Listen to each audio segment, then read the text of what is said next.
اسلام آباد کی district and session court نے توشہ خانہ فوجداری کیس میں چیئرمین پی ٹی آئی کو 3 سال قید اور 5 سال کی نہلی سنا دی۔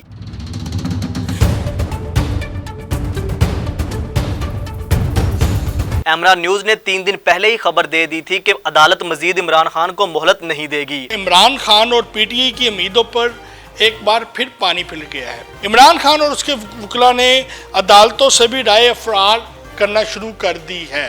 جب بھی کوئی تاریخ آتی ہے تو کوئی نہ کوئی جواب، کوئی نہ کوئی بہانہ بنا کے اگلی تاریخ لینے کی کوشش کی جاتی ہے، عمران خان کو لیو دلوانے کی کوشش کی جاتی ہے، لیکن اس بار لگ رہا ہے کہ عدلیہ اور الیکشن کمیشن جو ہے وہ لیو دینے کے موڈ میں نہیں ہے۔ 3.5 سال سے کیسز چل رہے ہیں اور اس حوالے سے ابھی تک کوئی ریلیف جو ہے مسلسل ریلیف ملتا آ رہا تھا، اب جو مزید ریلیف ہے وہ دینے کے لیے عدلیہ جو ہے وہ تیار نہیں ہے۔ آج ڈسٹرکٹ اینڈ سیشن کورٹ اسلام آباد نے چیئرمین پی ٹی آئی کے خلاف توشہ خانہ فوجداری کیس پر محفوظ فیصلہ سنا دیا۔ چیئرمین پی ٹی آئی کی توشہ خانہ کیس ناقابل سماعت ہونے کے متعلق درخواست مسترد کی گئی۔ جج حمید دلاور نے فیصلہ دیا کہ ملزم کے خلاف جرم ثابت ہوتا ہے کیونکہ ملزم نے الیکشن کمیشن میں جھوٹی تفصیلات جمع کروائیں۔ ملزم کرپٹ پریکٹسز کے مرتکب پائے گئے ہیں۔